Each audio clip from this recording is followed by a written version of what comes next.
Hello friends, this is Jyoti and you are watching Edushankar. आज हम 13 अगस्त 2022 की करंट अफेयर्स और उससे संबंधित स्ट्रैटेजीज के बारे में जानेंगे। इसके अतिरिक्त अकॉर्डिंग टू टॉपिक मैपिंग के भी बारे में जानेंगे। फर्स्ट पॉइंट है, भारत में रामसर स्थलों की सूची में वृद्धि की गई है। रामसर स्थलों की सूची में वृद्धि की गई। कितने आर्द्रभूमियों की वृद्धि? 11 आर्द्रभूमियों की वृद्धि रामसर सूची में की गई है। तो टोटल अब आर्द्रभूमियों की संख्या कितनी होगी? 75।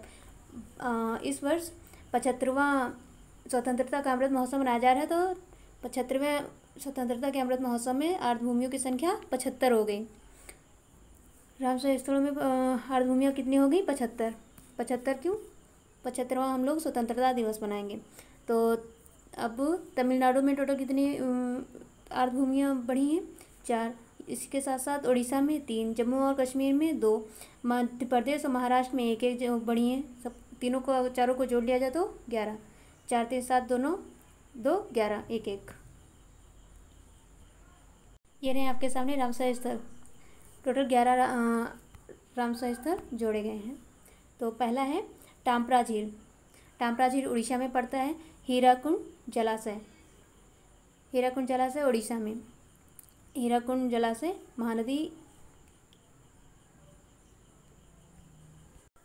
द्वारा निर्मित है। महानदी द्वारा निर्मित है यह जलाशय। यह जलाशय उड़ीसा में पड़ता है। नेक्स्ट है अंसुपा झील। तो अंसुपा झील उड़ीसा में ये भी पड़ता है। यशवंत सागर है मध्य प्रदेश में। यशवंत कहाँ है? मध्य प्रदेश में। नेक्स्ट है चित्रांगुंडी पक्षी अभयारण्य। चित्रांगुंडी पक्षी अभयारण्य, यह है तमिलनाडु में। Next Suchindram Therur wetland complex, ये है तमिलनाडु में। सुचिंद्रम थेरूर वेटलैंड कॉम्प्लेक्स, क्या? सुचिंद्रम थेरूर वेटलैंड कॉम्प्लेक्स कहाँ पर है? तमिलनाडु में। नेक्स्ट है वडुवुर पक्षी अभयारण्य। वडुवुर पक्षी अभयारण्य, ये भी है तमिलनाडु में। कहाँ पर? तमिलनाडु में। क्या है? वडुवुर पक्षी अभयारण्य। नेक्स्ट है कांजीरंकुलम पक्षी अभयारण्य। कांची कहाँ पर है? कांची तमिलनाडु में है, तो कांचीरंकुलम पक्षी अभयारण्य ये कहाँ है? तमिलनाडु में। नेक्स्ट है ठाड़े कहाँ पर है? महाराष्ट्र में। ठाड़े क्रीक हो जाएगा महाराष्ट्र। नेक्स्ट है reserve Haigam wetland conservation Jammu Kashmir में। नया नाम, नया काम। Reserve Haigam wetland conservation Jammu and Kashmir. Shallabugh wetland conservation reserve Jammu Kashmir. Ramsar conservation से संबंधित कुछ इंपॉर्टेंट फैक्ट्स हैं, देख लेते हैं ये भी। पहला है रामसर कंजर्वेशन कब आया? 1971 में आया। रामसर कहाँ पर पड़ता है? तो ईरान के अंदर। ईरान के अंदर रामसर पड़ता है। तो यही इसी रामसर के नाम पर रामसर कंजर्वेशन 1971 में आया। भारत ने इस रामसर कंजर्वेशन पर 1982 में हस्ताक्षर किए। 1 फरवरी 1982 के अंदर हस्ताक्षर किया। तो 1 फरवरी को करने के कारण ही 1 फरवरी को आर्द्रभूमि दिवस मनाया जाता है। आर्द्रभूमि दिवस कब और क्यों मनाया जाता है? तो 1 फरवरी को मनाया जाता है। क्यों? क्योंकि इस दिन भारत ने रामसर कंजर्वेशन पर साइन किया था। रामसर कन्वेंशन पर साइन किया किसने? भारत ने। कब? 1982 में, 1 फरवरी 1982। नेक्स्ट है 1982 से 2013 तक टोटल आर्द्रभूमियों की संख्या कितनी थी? 26। 1982 से 2013 तक। 2014 से 2022 तक टोटल आर्द्रभूमियों की संख्या 49। तो ये है भाजपा का समय कार्यकाल। तो भाजपा के अंतर्गत कितनी जुड़ी? 49। तो भाजपा सरकार से पहले 26, याद रखना। 13 और 14 भाजपा सरकार से पहले, भाजपा सरकार के बाद। नेक्स्ट है 2022 में कुल 28 स्थलों को जोड़ा गया। कितने स्थलों को? 28। राज्यों की कुल कितनी संख्या है? 28। तो कितने जोड़ दिया गए? 28। तमिलनाडु में आर्द्रभूमियों की सर्वाधिक संख्या है। कितने हैं? 14। 28 का आधा कितना होता है? 14। 2022 में कितने जोड़े गए? 28। और तमिलनाडु में कितने हो गए? 14। 14 दूना 28। यूपी अब दूसरे स्थान पर पहुंच गया। यहाँ पर आर्द्रभूमियों की संख्या है 10। कितनी है? 10। दूसरे स्थान पर है और संख्या कितनी है? 10। 14 है तमिलनाडु में और 14 दूना 28। तो 2022 में कितनी जोड़ी गई? 28।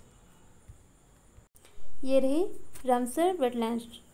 11 मैंने बताई और 64 दी हुई हैं। तो सारी की सारी वेटलैंड्स इंपॉर्टेंट देख लेते हैं, बाकी छोड़ देंगे।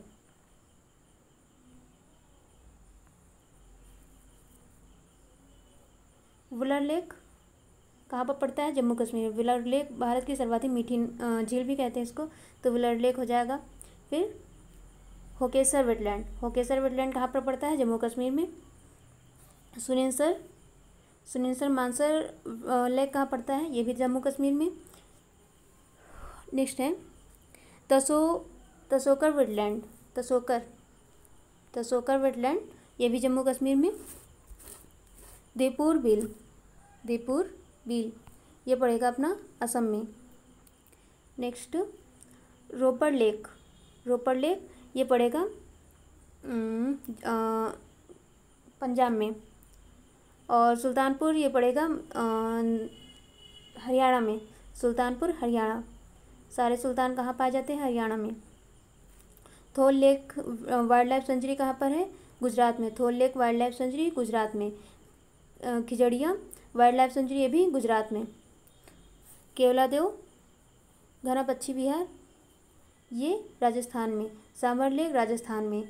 सरसई नवर झील ये यूपी में यानी उत्तर प्रदेश। सांडी बर्ड सेंचुरी उत्तर प्रदेश में। समझपुर बर्ड सेंचुरी ये भी उत्तर प्रदेश में। नवाबगंज पक्षी अभ्यारण्य उत्तर प्रदेश। नवाबगंज पक्षी अभ्यारण्य ये यहाँ पर नवाबगंज पक्षी अभ्यारण्य उत्तर, इस जोन में पड़ेगा, उत्तर प्रदेश। रुद्रसागर लेक त्रिपुरा में। रुद्रसागर त्रिपुरा, ये रहा रुद्रसागर, ये त्रिपुरा।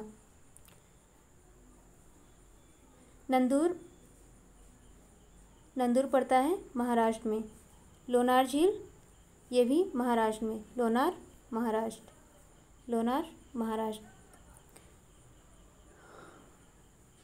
वेम्बनाथ कोल वेटलैंड ये पड़ेगा केरल में, वेम्बनाथ। और अस्थामुड्डी वेटलैंड ये भी केरल में। अस्थामुड्डी ये यहाँ केरल में। सस्थमकोटा ये भी केरल में। कोलेरू लेक ये आंध्र प्रदेश, कोलेरू लेक आंध्र प्रदेश। और ये सब तमिलनाडु में। तो पॉइंट कैलिमर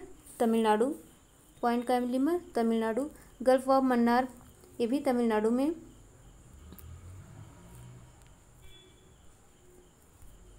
नेक्स्ट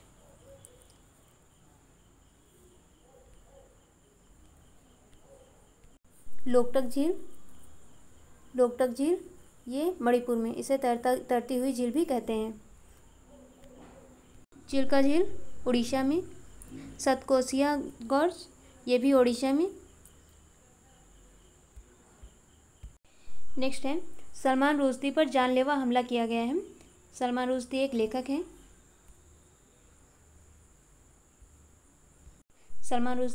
हैं।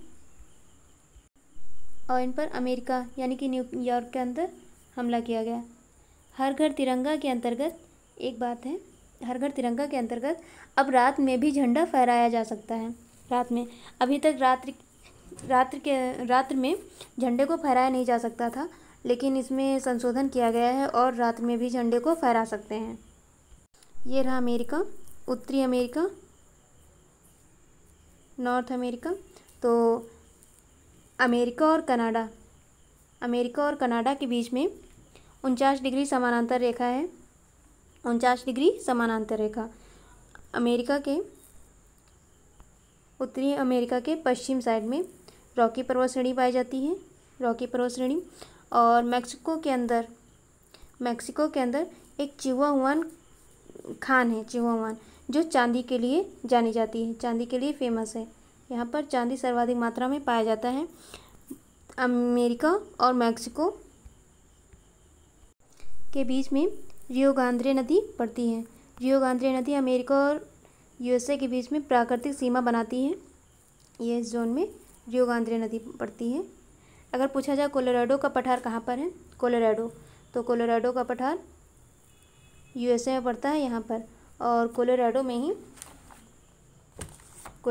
ही मृत घाटी है, और इसके साथ साथ ग्रैंड कैनियन भी है। मृत घाटी और ग्रैंड मतलब बहुत बड़ा, ग्रैंड कैनियन।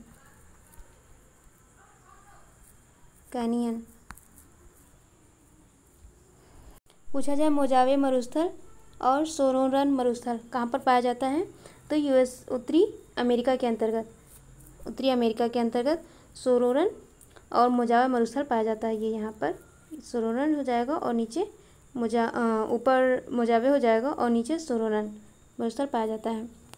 सोनोरन जो है ये मैक्सिको के अंतर्गत आ जाएगा और ये यहाँ पर गल्फ ऑफ मैक्सिको में मिसिसिपी मिसौरी अपना डेल्टा बनाती है और ये डेल्टा पंजाकार होता है। पंजाकार मतलब ऐसे पंजाकार। पूछा जाए येलो स्टोन राष्ट्रीय उद्यान कहाँ पर है। येलो मतलब पीला, येलो स्टोन राष्ट्रीय उद्यान, येलो पीला पत्थर। तो येलो स्टोन राष्ट्रीय उद्यान कहाँ पर है, तो यूएसए में येलो स्टोन राष्ट्रीय उद्यान है। इसे ओल्ड फेथफुल ग्लेशियर, यहाँ पर ओल्ड फेथफुल ग्लेशियर पाए जाते हैं। ओल्ड फेथफुल बड़ा वफादार, फेथफुल ग्लेशियर। उत्तरी अमेरिका में पांच पवित्र झीलें पाई जाती हैं। 5 पवित्र झीलें जो अमेरिका और कनाडा के सीमा पर हैं। तो अगर पश्चिम से पूर्व की ओर पूछा जाए तो हो जाएंगी सुपीरियर ये हो जाएगी, फिर मिशिगन हो जाएगी, मिशिगन ये, और मिशिगन के ऊपर है ह्यूरॉन ये हो जाएगी, और इसके बाद इरी के बाद ओंटारियो। तो अगर पूछा जाए इन 5 झीलों में से कि कौन सी झील पूर्ण रूप से अमेरिका में है, तो मिशिगन झील हो जाएगी ये वाली। और इसके अतिरिक्त यदि ये पूछा जाए कि सबसे छोटी झील कौन सी है, तो ओंटारियो झील ये है, ओंटारियो झील। तो सबसे छोटी झील कौन है, ओंटारियो झील। और अगर पूछ लिया जाए सबसे दूषित झील कौन सी है, तो इरी झील, ओंटारियो के नीचे इरी झील तो हो जाएगी सबसे प्रदूषित। इन्हीं 5 झीलों के की परिणाम स्वरूप एक नदी बनती है सेंट लॉरेंस नदी। तो ये यहाँ पर आके सेंट लॉरेंस नदी बन जाती है और ये इसके द्वारा विश्व का सबसे बड़ा एस्चुरीज मत्स्य बंदरगाह, विश्व का सबसे बड़ा एस्चुरीज बनाया जाता है। सेंट लॉरेंस नदी के द्वारा विश्व का सबसे बड़ा एस्चुरीज बनाया जाता है। भारत में अगर पूछा जाए कि एस्चुरी बनाने वाली कौन कौन सी नदियाँ हैं, तो भारत में है नर्मदा नदी, ताप्ती और दक्षिण भारत में है पेरियार। तो इस नदी के द्वारा भी एस्चुरीज बनाई जाती हैं। पूछा जाए कि डेविस जल संधि कहाँ पर है, तो डेविस जल संधि मिस्टर डेविस यहाँ पर है 60 डिग्री के आसपास यहाँ पर। तो यहाँ पर डेविस जल संधि है और डेविस जल संधि के बारे में यह सबसे चौड़ी जल संधि है। चौड़ी जल संधि का मतलब होता है दो नदी जलीय क्षेत्रों को आपस में जोड़ना। तो ये लैंड क्षेत्र और ये लैंड पार्ट ये इन दोनों के द्वारा सर्वाधिक चौड़ा दिखाया गया। तो इसी के द्वारा डेविस जल संधि काफ़ी चौड़ी जल संधि है। ऐसे पूछा जाए विश्व की सर्वाधिक चौड़ी जल संधि कौन है, तो डेविस जल संधि बेफिन की खाड़ी और लैब्राडोर सागर इन दोनों को जोड़ती है। बेफिन की खाड़ी और यह इस साइड में लैब्राडोर सागर ये पड़ेगा, इन दोनों को जोड़ती है। अगर पूछा जाए लैंड क्षेत्र के अंतर्गत तो बेफिन द्वीप या फिर कनाडा और ग्रीनलैंड इन दोनों को डेविस जल संधि जोड़ती हैं। स्पेशल क्विक रिवीजन थोड़ा बहुत कर लेते हैं। आईएलओ का मुख्यालय जिनेवा कहाँ पर है, स्विट्जरलैंड की राजधानी है जिनेवा और स्विट्जरलैंड पड़ता है यूरोप में। स्विट्जरलैंड पूर्ण रूप से आल्प्स पर्वत श्रेणी पर बसा हुआ है और यहीं पर मैटरहॉर्न पहाड़ी भी है। मैटरहॉर्न जो कोरोना काल के दौरान इसी मैटरहॉर्न पर तिरंगा को त्रिविमीय रूप से दर्शाया गया था। नेक्स्ट है वर्साय की संधि। तो आईएलओ की स्थापना वर्साय की संधि के अंतर्गत की गई थी। आईएलओ अगर ईयर की बात करें तो 1919 में, तो 1919 में वर्साय की संधि के अंतर्गत आईएलओ की स्थापना की गई जिसका मुख्यालय जिनेवा में है। और वर्साय की संधि जर्मनी और मित्र राष्ट्रों के बीच हुई थी, उसी का परिणाम है आईएलओ।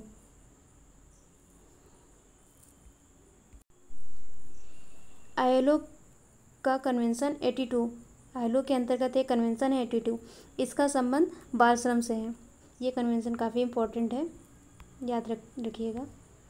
तो इसका संबंध बाल श्रम से है। अगर भारतीय संविधान के अंतर्गत पूछा जाए बाल श्रम पर किस अनुच्छेद के अंतर्गत प्रतिबंध लगाया गया, तो अनुच्छेद 24 के अंतर्गत बाल श्रम पर प्रतिबंध लगाया गया। अब कुछ अनुच्छेद हैं। समता का अधिकार किस आर्टिकल के अंतर्गत दिया गया है, तो समता का अधिकार अनुच्छेद 14 के अंतर्गत। व्यापार करने का अधिकार, तो ये स्वतंत्रता से संबंधित है और इसके लिए अनुच्छेद है स्पेशली 19 के अंतर्गत इसे रखा गया। व्यापार करने का अधिकार, घूमने का अधिकार और अभिव्यक्ति की स्वतंत्रता, ये सब 19 के अंतर्गत है। नेक्स्ट है घूमने का अधिकार, ये भी 19 के ही अंतर्गत। घूमने का अधिकार, व्यापार करने का अधिकार, ये दोनों 19 के ही अंतर्गत हैं। समान नागरिक संहिता अगर पूछा जाए किस अनुच्छेद के अंतर्गत है, तो समान नागरिक संहिता नीति निर्देशक सिद्धांत के अंतर्गत, जो कि भाग 4 में है नीति निर्देशक सिद्धांत, और उसके अंतर्गत अनुच्छेद 44 समान नागरिक संहिता। समान नागरिक संहिता को केवल गोवा के अंदर लागू किया गया है। कहाँ? गोवा में समान नागरिक संहिता को लागू किया गया है। अगर पूछा जाए भारतीय संविधान में संसद का उल्लेख किस अनुच्छेद के अंतर्गत किया गया है, तो अनुच्छेद 79 में संसद का उल्लेख किया गया है और 80 में राज्यसभा का उल्लेख किया गया है। 80 में राज्यसभा और लोकसभा का 81 में। अगर पूछा जाए विधान परिषद का, अगर अभी मैंने बताया राज्यसभा का किसमें, राज्यसभा, एक मिनट, समान नागरिक संहिता के लिए 44 है। संसद का उल्लेख है 79 में, लोकसभा का है 81 में और राज्यसभा इसका है 80 में। राज्यसभा तो 80 में इसका है। अगर हमें विधान परिषद का, क्योंकि विधान परिषद और राज्यसभा का कार्य एक ही जैसा है, तो अगर विधान परिषद का हम राज्यसभा का अगर याद है और विधान परिषद का निकालना चाहते हैं तो क्या करें, इसमें हम 80 में 89 जोड़ दें। जोड़िए तो 9 हो जाएगा ये, और 8 8 16 तो 169 में किसका उल्लेख है, विधान परिषद का। इसी तरीके से अगर हमें विधानसभा का निकालना हो तो लोकसभा, जो कि 81 है, तो लोकसभा में 89 जोड़ दिया जाए, बनता है 170, तो इसका उल्लेख विधानसभा में हो जाएगा। विधान परिषद के लिए है 169 और विधानसभा के लिए हो जाएगा 170। धन विधेयक की परिभाषा किस अनुच्छेद के अंतर्गत दी गई है, धन विधेयक हो जाएगा 110 और राष्ट्रपति द्वारा अध्यादेश किस अनुच्छेद के अंतर्गत जारी किया जाता है, तो 123 के अंतर्गत राष्ट्रपति द्वारा अध्यादेश जारी किया जाता है। निर्वाचन आयोग के बारे में किस अनुच्छेद के अंतर्गत बताया गया है, तो 324 के अंतर्गत निर्वाचन आयोग के बारे में बताया गया है। राष्ट्रपति का अध्यादेश, राष्ट्रपति किस अनुच्छेद के अंतर्गत अध्यादेश जारी करता है, 123 के अंतर्गत। अगर पूछ लिया जाए कि राज्यपाल किस अनुच्छेद के अंतर्गत अध्यादेश जारी करता है, तो 213, इस 2 को आगे ले आओ, बाकी वैसे ही रखो, तो 213 के अंतर्गत राज्यपाल और 123 के अंतर्गत राष्ट्रपति। न्यायिक पुनरावलोकन के लिए कौन सा अनुच्छेद है, सुप्रीम कोर्ट को न्यायिक पुनरावलोकन की शक्ति किस अनुच्छेद के अंतर्गत दी गई है, तो न्यायिक पुनरावलोकन की शक्ति 137 के अंतर्गत दी गई है। 137 के अनुच्छेद 137 के अंतर्गत सुप्रीम कोर्ट को न्यायिक पुनरावलोकन की शक्ति दी गई है। नेक्स्ट है, यूपी में कुल कृषि प्रदेशों की संख्या कितनी है, कुल कृषि प्रदेशों की संख्या, तो 9 कृषि प्रदेशों की कुल संख्या है। पेरिस किस नदी के किनारे है, तो सीन नदी के किनारे क्या है, पेरिस। लंदन किस नदी के किनारे है, तो टेम्स नदी के किनारे लंदन है। ब्लैक फॉरेस्ट किस कंट्री में है, ब्लैक फॉरेस्ट ये जर्मनी के अंदर है, जर्मनी। ब्लैक फॉरेस्ट कोयले के लिए फेमस है? कोयला, यहाँ पर कोयला काफ़ी मात्रा में पाया जाता है। तो फ्रेंड्स, आज का सेशन कैसा रहा कमेंट करके ज़रूर बताएं। वीडियो पसंद आई हो तो वीडियो को लाइक करें और चैनल को सब्सक्राइब। मिलते हैं नेक्स्ट वीडियो में, तब तक के लिए जय हिंद।